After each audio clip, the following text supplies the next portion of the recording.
Welcome back to What's Arty Noobs with General Disturbance. This is a T29, it's a Tier 7 American heavy tank. It's located on the northeast spawn of Glacier and it's under the command of giddyliddy. Now, she's probably got the 105mm gun, just check that. Yep, she has, 320. She could have had the 90mm or the 76mm. But the 105 is much more powerful. Now the T29 is quite an interesting tank. Very good hull down. Not so good if you show the hull to the enemy, and then obviously they'll penetrate that fairly easily. Well, she's not going to the conventional place. She's not headed off to the northeast corner of the map, or northwest corner I should say. She's actually going towards the centre line, and well, first target's a leopard who's made it to the centre line and he's sitting behind that rock, and that's always a very good position to be in to get shots on any enemy tank that tries to go up the alleyway to the carrier. So not a good idea to go up that alleyway if there's somebody watching from the other side, because they're going to penetrate you in the rear every time you go up there. Okay, it's a tier 7 match with tier 5 tanks in it. Nice shot to the Churchill 7. KV-1S just keeps poking. Oh, and a round from a Panther. Very unusual. There's her opposite number in a T29. Oh, didn't penetrate it, unfortunately. Now, something that was explained to me, or shown to me actually, just recently, is that apparently on these snow maps like this, you can sometimes fire through that top layer of snow and still hit the target behind. Now, giddyliddy almost did that there. She bounced around from the KV-1S for 370. Can she do it again? Well, that's not quite what I meant, but that's, you know, just firing through that top surface layer does tend to work, funnily enough.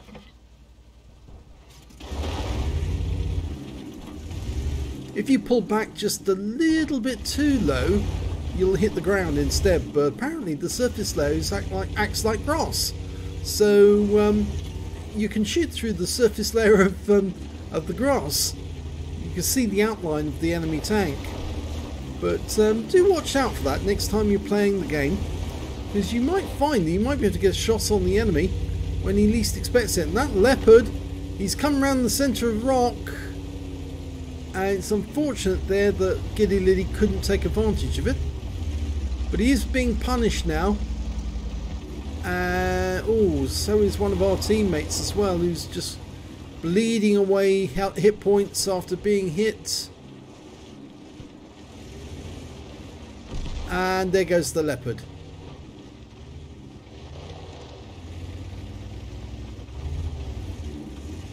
He's just trying to get over that ridgeline, and there's a VK up there. Oh, hit by the Panther again. Can't get the gun depression on that VK. Pull back, the Panther's hitting you.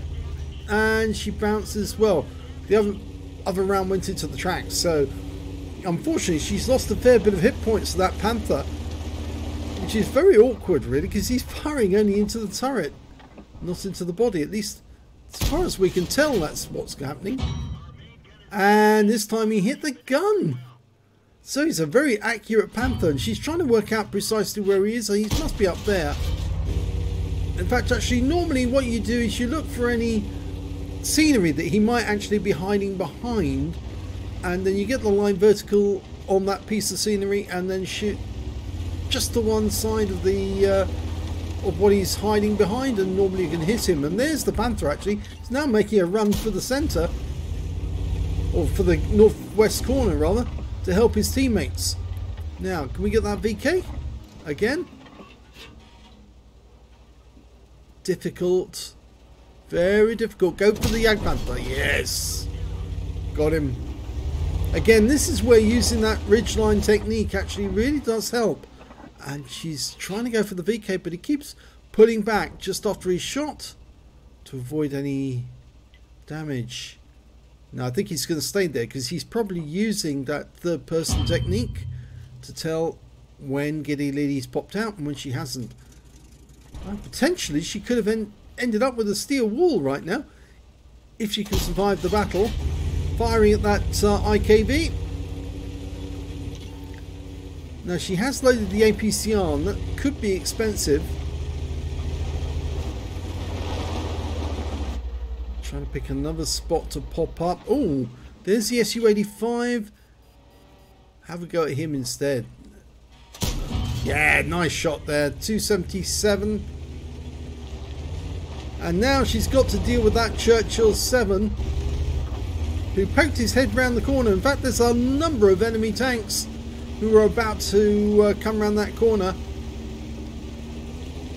And normally going to this position would be very bad, because if there were Arty on the enemy team, you would get spanked in the rear. But on this occasion, it works. She takes down the Churchill 7. She did take him around from the KV-1S though.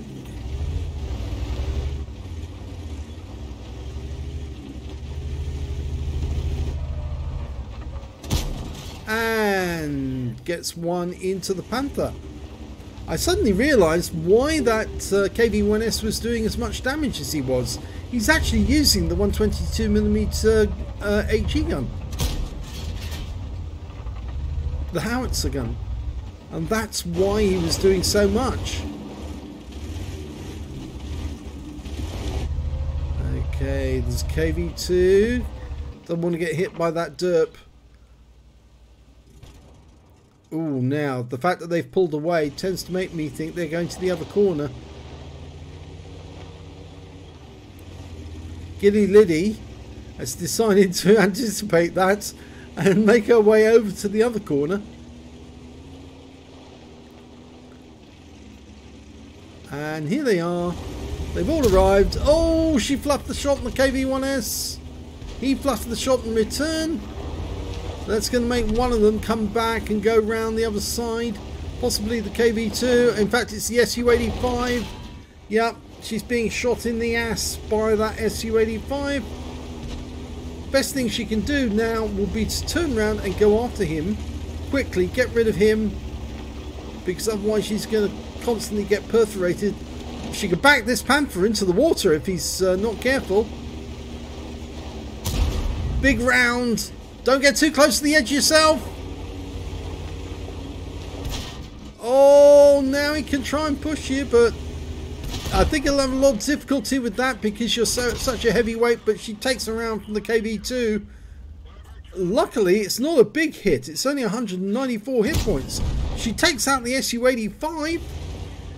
I wonder if that KV-2's actually got the 152mm gun. I don't think he has. Puts one in, 331, nice. Oh, he has got the 152. Yep, there you go. And that was the last kill of the game, unfortunately. So it's ended up a loss.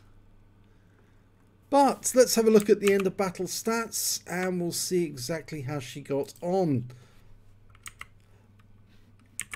Well, it's the first class tanker for giddyliddy in the T29. She managed to get a fighter badge for getting at least 4 kills. She did get 4.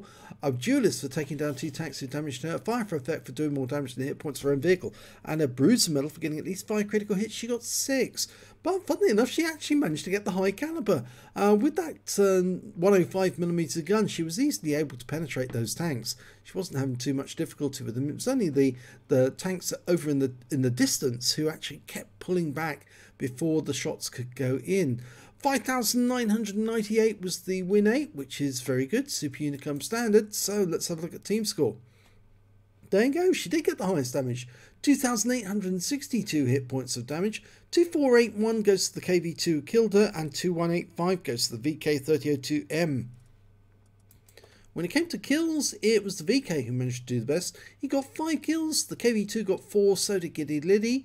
And when it came to base XP, yes, it's the VK3002M again, 1,200 to him, 1,130 goes to the KV-2, and then we got giddyliddy with 694, so she was better than all the other members of the enemy team, the 13 other members, even though they won the game.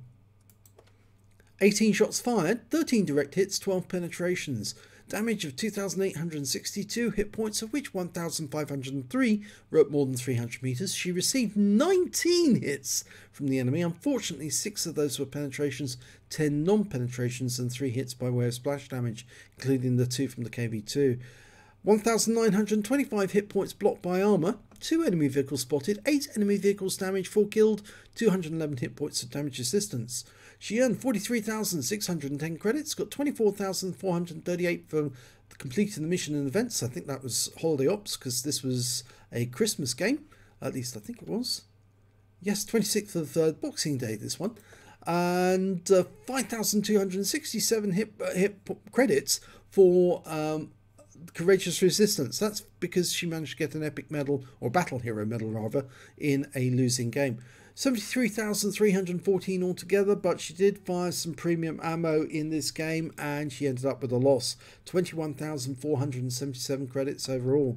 She got 1 bond for getting the high caliber and 1,041 XP plus 588 for Courageous Resistance, 815 for completing the mission events. Took home 2,444 altogether.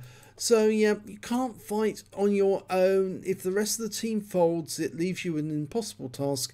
And although she did very well in that corner, got rid of the Panther, got rid of the Churchill 7, and got rid of the Jagdpanther 4 on the ridgeline, and as well as the Su-85, she just couldn't get rid of that KV-2, and that was the big problem. So, if you enjoyed that replay, please give this video a like and do subscribe to our channel, and thanks for watching.